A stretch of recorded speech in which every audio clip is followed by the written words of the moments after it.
Good morning all of you. आज shear force bending moment diagram कैसे बनता है वो हम यहाँ पर ड्रॉ करेंगे।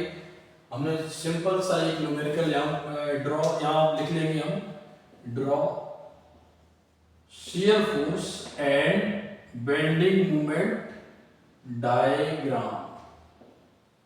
तो एक सिंपल सा आपने यहाँ पर एग्जांपल लिया है, एक सिंपली सपोर्टेड बीम ले ली ए बी और उस पर हमने यहाँ पर लोड लगा दिए। एक तो यूडीएल लगा दिया 10 किलो न्यूटन पर मीटर का और एक 10 किलो न्यूटन का पॉइंट लोड लगा दिया। इनके बीच की डिस्टेंस आपने देखो दे दी, मैंने यहाँ पर क्या लिखा है 2 मीटर, फिर सी और डी के बीच में लिखा है 3 मीटर और फिर डी और ई के बीच में लिखा है 2 मीटर और ई और बी के बीच में 3 मीटर। एक सिंपल सा न्यूमेरिकल मैंने लिया ताकि आपके कंसेप्ट क्लियर हो जाए कि कैसे शियर फोर्स बेंडिंग मोमेंट का डायग्राम ड्रॉ होता है। तो सबसे पहले जो हम करेंगे यहाँ पर क्या करेंगे, यहाँ पर आर ए और आर बी की वैल्यू निकालेंगे। ये आर ए है यहाँ पर और आर बी है। आर ए और आर बी का मतलब क्या है, सपोर्ट है, फाइंड द सपोर्ट। तो सबसे पहले हमें सपोर्ट रिएक्शन से सपोर्ट निकालना पड़ेगा। तो R A plus R B, ध्यान से समझिएगा, आर ए आर बी कितना होगा, आर ए आर बी होगा जितना सपोर्ट उतना, जितना लोड ऊपर से आएगा उतना ही नीचे से सपोर्ट देना पड़ेगा। तो लोड देखना कितना है 10 इंटू 3 प्लस 10 और 10 इंटू 3 मैंने क्यों कर दिया, ये यूडीएल है। यूडीएल क्या लगता है 10 किलो न्यूटन पर मीटर पे 3 मीटर पे लगा है, तो उसमें अपने 3 मीटर का मल्टीप्लाई कर दिया तो 30 किलो न्यूटन बचेगा। तो ये हो जाएगा 30 और प्लस 10 इक्वल टू हो जाएगा 40 किलो न्यूटन। ये R A plus R B हो जाएगा। ये इक्वेशन नंबर ए लिख दीजिए आप। पहली दो अननोन वैल्यू है आर ए और आर बी, दो अननोन वैल्यू होंगी तो दो इक्वेशन की जरूरत पड़ेगी। एक इक्वेशन हमने निकाल ली है कि जितना लोड ऊपर से आएगा उतना ही नीचे से सपोर्ट देना पड़ेगा। अगर बीम इक्विलिब्रियम कंडीशन पे है तो उसके ऊपर लगने वाला आने वाला लोड और नीचे से लगने वाला सपोर्ट बराबर होगा, तो उससे हमारी एक इक्वेशन बन जाएगी। दूसरी इक्वेशन और हमारी बनेगी on the basis of the moment. Moment क्या होता है, मोमेंट हम जानते हैं फोर्स इनटू परपेंडिकुलर डिस्टेंस होता है, सब जानते हैं, है ना। तो टेकिंग मोमेंट अबाउट ए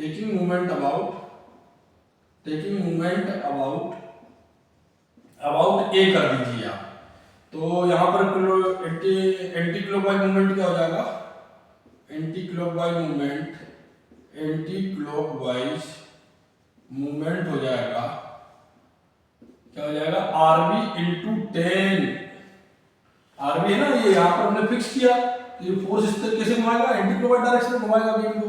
तो ये आरबी फोर्स है और यह इतनी बड़ी डिस्टेंस पर लग रहा है, तो ये टोटल कितना है 10 मीटर है।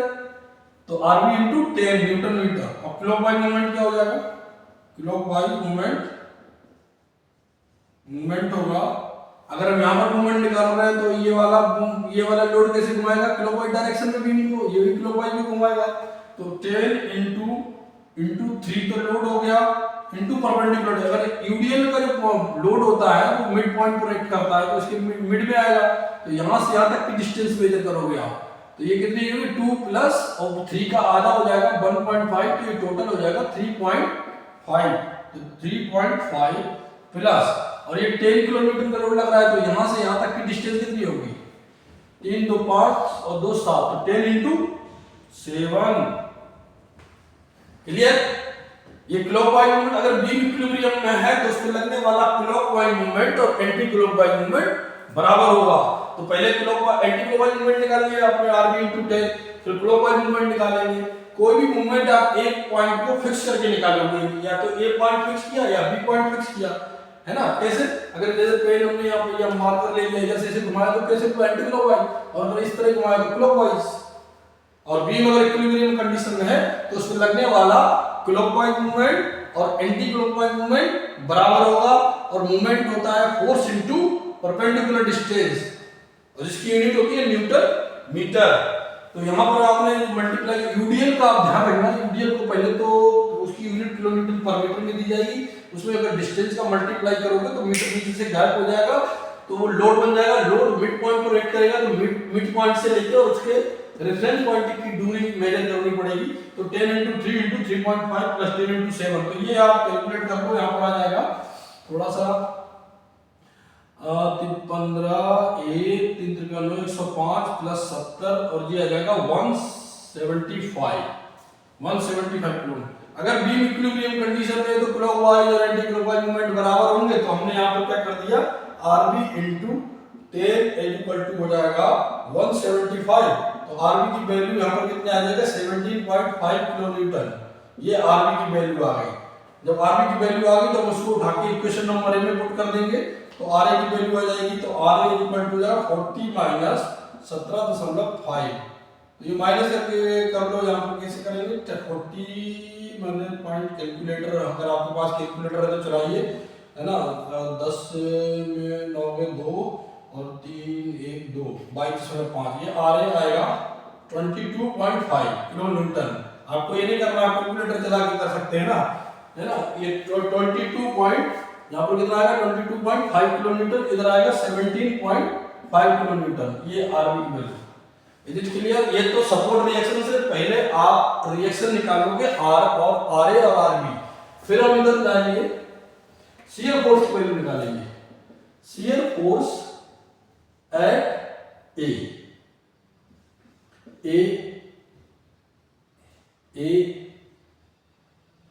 N, shear force at N.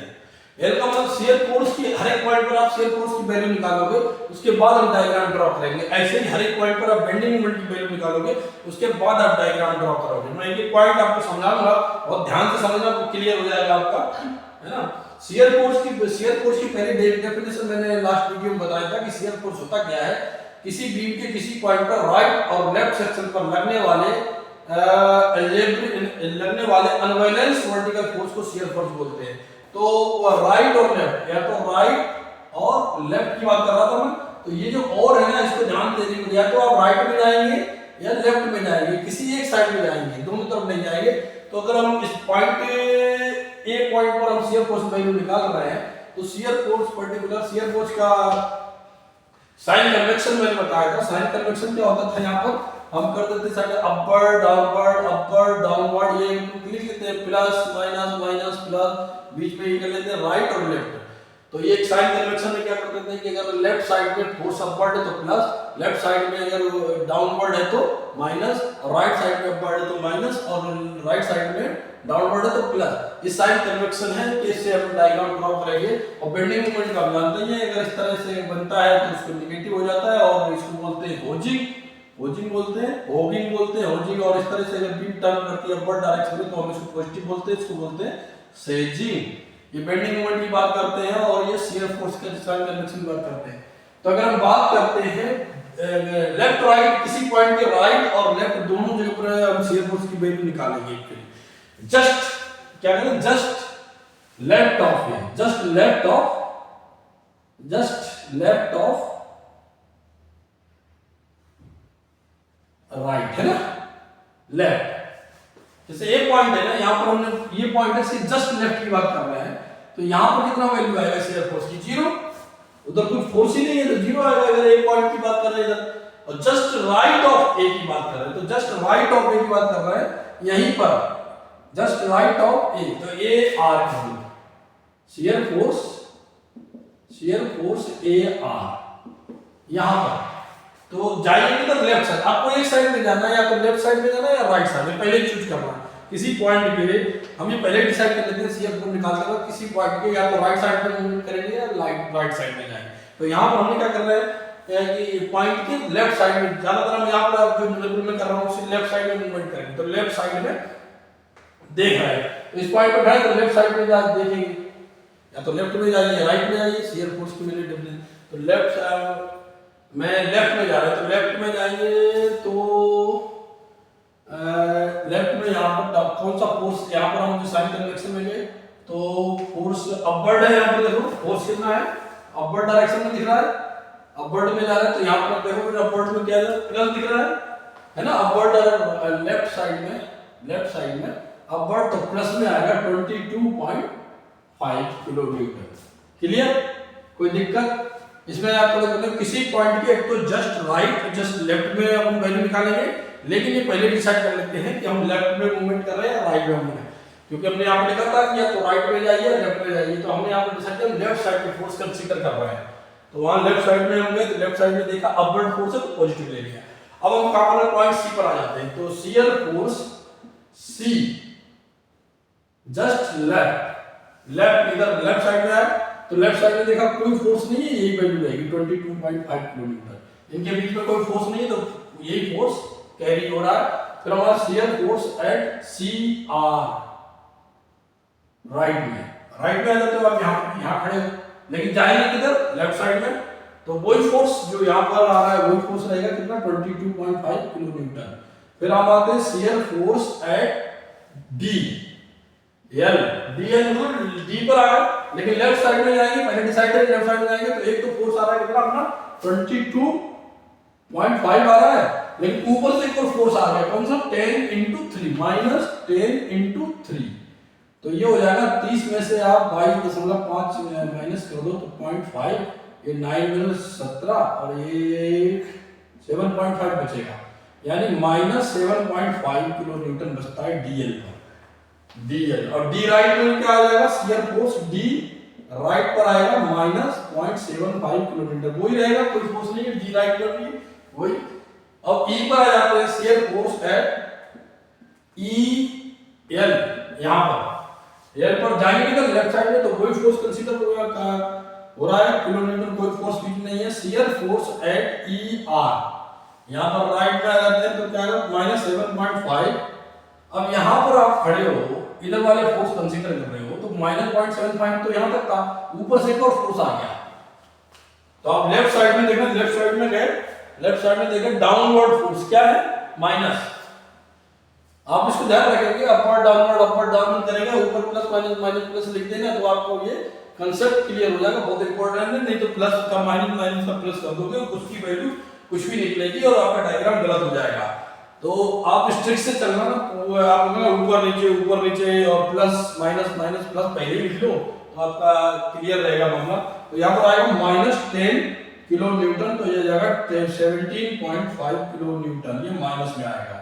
फिर शियर फोर्स एट बी की बात कर रहे हैं, बी एल, तो वही कैरी होगा 7.5 किलो न्यूटन।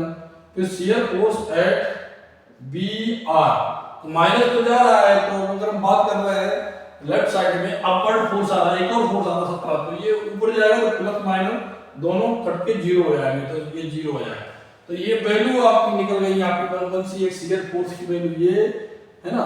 यहाँ हम इससे डायग्राम ड्रॉ कर लेंगे। बेंडिंग मोमेंट की वैल्यू और यहाँ पर हम बना लेते हैं, बेंडिंग मोमेंट एट ए कितना होगा, जीरो होता है। Bending moment at B zero होगा। अभी मैं कैसे जीरो कर रहा हूं, वो आप सिंपली सपोर्टेड बीम के एंड पॉइंट पर बेंडिंग मोमेंट की वैल्यू जीरो होती है, और कैंटिलीवर की बीम के एंड पॉइंट पर भी बेंडिंग मोमेंट की वैल्यू जीरो होती है, याद रखिए आप, है ना। वैसे निकाल के भी बता दूंगा कैसे निकलेगी, लेकिन अभी आप याद रखना तो आपका न्यूमेरिकल थोड़ा फास्ट हो जाएगा। क्या याद रखेंगे कि सिंपली सपोर्टेड बीम के एंड पॉइंट पर बेंडिंग मोमेंट की वैल्यू जीरो, और कैंटिलीवर बीम के एंड पॉइंट पर भी बेंडिंग मोमेंट की वैल्यू जीरो। ये सिंपली सपोर्टेड बीम है, तो हमने एंड पॉइंट पर बेंडिंग मोमेंट की वैल्यू हमने जीरो लिख दी, ये बहुत इजी हो गया। अब आपको दो पॉइंट, तीन, एक पॉइंट ये और जो तीन पॉइंट बचे वहां पर बेंडिंग मोमेंट की वैल्यू निकालना है। तो बेंडिंग मोमेंट एट सी कर दीजिए। बेंडिंग मोमेंट एट सी कैसे निकलेगा यहाँ पर, अब बेंडिंग मोमेंट की डेफिनेशन याद करनी पड़ेगी, ध्यान करनी पड़ेगी वो क्या था कि बेंडिंग मोमेंट होता क्या है। बेंडिंग मोमेंट होता है किसी पॉइंट के किसी बीम के एंड पॉइंट पर बेंडिंग मोमेंट की वैल्यू क्या होती है, एल्जेब्रिक सम ऑफ मोमेंट को हम बेंडिंग मोमेंट और बीम के राइट और लेफ्ट सेक्शन में लगने वाले एल्जेब्रिक सम ऑफ मोमेंट को बेंडिंग मोमेंट बोलते हैं।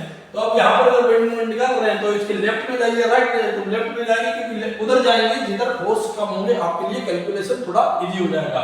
तो इधर जाएंगे तो ये फोर्स क्या है 22.5 इंटू कितना हो जाएगा 2, और ये प्लस में रहेगा क्योंकि बीम ऊपर की तरफ टर्न कर रही है। आप देखो ना इधर से फोर्स लगाओगे तो ये कैसे भी ऊपर टिल्ट ऊपर की तरफ हो जाएगी, तो सेजी बन जाएगा, ये हो जाएगा 0 और 10 4 5 और ये 45 किलो न्यूटन मीटर। और बेंडिंग मोमेंट एट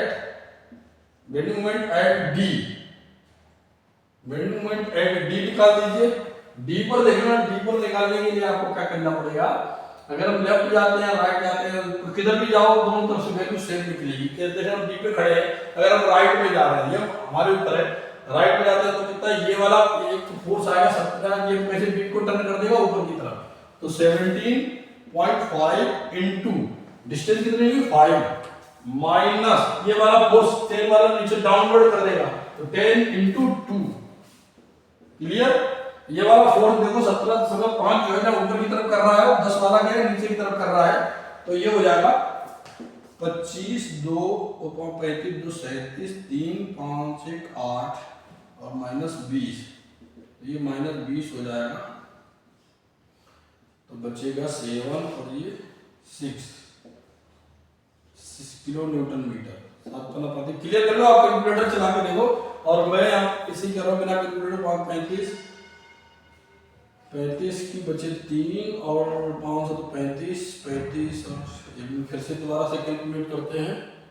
ये 5 25 2 500 तो 35 2 37 5 3 87 25 2 500 तो 35 37 3 5 37 और ये 20 माइनस कम कर दिए तो यहाँ बचेगा 7 और 67.5, ये 67.5 किलो न्यूटन मीटर यहाँ पर बनेगा आपका डी पर, है ना। आप कैलकुलेट करके देखना, बेंडिंग मोमेंट एट डी पर निकल गया, बेंडिंग मोमेंट एट ई पर निकाल लीजिए।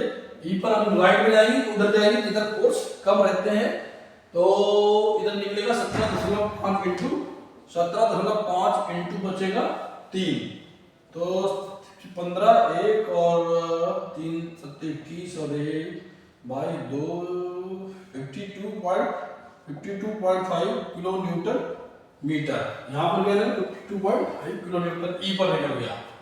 तो ये वैल्यू आ गई होगी आप बेंडिंग मोमेंट की।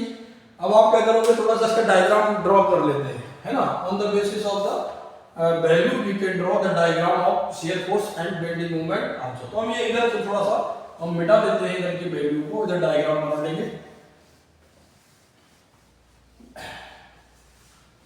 आप यहाँ पर ये डायग्राम के लिए हमने लाइन खींच दी, यहाँ पर सी की लाइन खींच दी, ये डी की लाइन खींच दी, ये ई की लाइन खींच दी, ये बी की लाइन खींच दी और ये लाइन ये ऐसे कर दिया। यहाँ पर शियर फोर्स लिख दिया और इधर बेंडिंग मोमेंट लिख दिया। अब शियर फोर्स की ये सी है और ये डी है, ये ई है और ये बी है और ये ए है, ए सी डी ई बी। अब हम देखने वैल्यू देखते हैं, ए पर वैल्यू कितनी है शियर फोर्स की। ए पर पहले तो 0 है, फिर देखते हैं 22.5 आता है राइट सेक्टर, तो यहाँ पर पहुंच गए 22.5 यहाँ पर। अब ये डायग्राम मैंने ट्रिक और बताई थी, जब आप शियर फोर्स का डायग्राम खींचोगे, बेंडिंग मोमेंट का डायग्राम खींचोगे तो पॉइंट लोड यहाँ पर आपने पॉइंट लोड लगाया, यूडीएल लगाया और यूबीएल लगाया, तो एच आई सी और आई सी सी करके ऐसा रहता है ना। एक जब आप पॉइंट लोड लगा रहेगा तो शियर फोर्स के लिए आप हॉरिजॉन्टल लाइन खींचोगे, यूडीएल के लिए आई फोर इंक्लाइन लाइन खींचोगे, यूबीएल के लिए कर्व खींचोगे। बेंडिंग मोमेंट का डायग्राम पॉइंट लोड में इंक्लाइन लाइन खींचोगे, यूडीएल है तो कर्व, यूबीएल है तो कर्व, तो एचआईसी आईसीसी करके छोटी सी, ठीक है। तो आपको डायग्राम कौन सी लाइन कैसे खींचना है उससे क्लियर हो जाएगा। अभी देखना मैंने यहाँ पर वैल्यू लिख दी पॉइंट, फिर सी पर वैल्यू देखना कितना है, सी पर 22.5 है तो यहाँ भी 22.5 का पॉइंट लगा दिया। फिर यहाँ पर सी आर पे 22.5 है तो डी एल डी पे पॉइंट आता है, डी पर देखो -7.5 है तो नीचे आ गए, बेस लाइन से तो नीचे आ गए, ये बेस लाइन है ना, बेस लाइन खींचेंगे तो यहाँ पर -7.5 कर दिया डी पर। फिर डी आर पर 7.5 है वही रुके रहेंगे। फिर ई एल में देखना -7.5 है, ई एल पे ई एल लेफ्ट साइड है, ई एल पे -7.5। हाँ ठीक है, यहाँ पर मैंने 7.5 का आया -7. ई एल पे बने रहेंगे यहाँ पर। फिर ई आर पे 17.5 तो -17.5 आ गया तो और नीचे आ जाएंगे, -17.5 ही है। फिर क्या है E B L B L, फिर -17.5 फिर 0। तो अब देखना यहाँ पर हमने पॉइंट लगाए थे सारे वैल्यू, तो यहाँ पर ऊपर गए 0 से ऊपर गए इस तरफ, फिर यहाँ पर हॉरिजॉन्टल लाइन, क्योंकि हम शियर फोर्स का डायग्राम पॉइंट लोड लगा तो हॉरिजॉन्टल लाइन खींच रहे हैं, उसके बाद यूडीएल लगा हुआ है तो I4 इंक्लाइन लाइन खींच रहे हो, इंक्लाइन लाइन खींच दी। इसके बाद हमने यहाँ पर हॉरिजॉन्टल लाइन आ गई, इसके बाद ये बढ़ती थोड़ी सा 10 किलो न्यूटन में दिखा। तो ये जो डायग्राम है ये अपना क्या बन गया, शियर फोर्स का डायग्राम बन गया। यहाँ पर ये देखो वर्टिकल लाइन 10 किलो न्यूटन में दिखा रहा, शियर फोर्स यहाँ पर अपना साइन चेंज कर रहा है, प्लस से माइनस कर रहा है। और जहाँ पर शियर फोर्स अपना डायग्राम चेंज करता है वहां पर बेंडिंग मोमेंट की वैल्यू मैक्सिमम होती है। एक मिनट देख लूं वीडियो बढ़ रहा है कि नहीं बढ़ रहा है। हाँ ठीक है, बढ़ रहा है। तो आप ध्यान रखना जहाँ पर शियर फोर्स अपना साइन चेंज कर रहा है वहां बेंडिंग मोमेंट वैल्यू मैक्सिमम आएगी। अब बेंडिंग मोमेंट वैल्यू यहाँ पर 0 है, बी पर 0 है। अब ये फिर सी पर देखना कितना है बेंडिंग मोमेंट वैल्यू कितनी है, सी पर है 45 45, तो यहाँ हमने 45 लिख दिया 45। और डी पर देखना पहले थोड़ी सी ज्यादा होगी, डी पर सबसे ज्यादा डी पर होनी चाहिए 67 पॉइंट। तो यहाँ पर हमने 67 है ना, 67 है। और फिर ई पर 52, तो यहाँ थोड़ा सा कम हो जाएगा ई पर 50। तो यहाँ पर देना यहाँ पर आप कैसे खींचोगे, इंक्लाइन लाइन खींचोगे पॉइंट लोड पे, तो इंक्लाइन सीधी लाइन, फिर यूडीएल में कर्व आएगा तो ऐसे उठता हुआ आएगा, इस तरह ये ऐसे डायग्राम इस तरह ऊपर आएगा, थोड़ा सा ऊपर यहाँ पर। और फिर इसके बाद यहाँ यूडीएल तो ये इंक्लाइन और फिर ये इंक्लाइन लाइन इस तरह। और आप देख रहे हो ना जहाँ पर ये मैक्सिमम जहाँ शियर फोर्स अपना साइन चेंज कर रहा है वहां पर ये कर्व आएगा और वहां पर बेंडिंग मोमेंट की वैल्यू मैक्सिमम होती है। ये नेक्स्ट वीडियो में और करके मैं आपको बता दूंगा कि यहाँ पर मैक्सिमम बेंडिंग मोमेंट कैसे निकाली जाती है। तो वीडियो थोड़ा लंबा हो जाएगा, अब सिंपल है यहाँ पर आपको एक वैल्यू करके बता दूंगा। अभी इतना ही, नेक्स्ट वीडियो में मैं आपको maximum bending moment point of lecture क्या होता है और मैक्सिमम बेंडिंग मोमेंट कैसे निकालते हैं। अभी तो आप इतना समझ जाइए कि बेंडिंग मोमेंट, तो ये आपको समझ में नहीं आया हो तो कमेंट करना, अगर आया हो तो बताइएगा कि शियर फोर्स के कौन कौन से न्यूमेरिकल आपको करना है, तो वैसे मैं आपको कराऊंगा। बस देखते रहिए, कमेंट करते रहिए। Thank you very much.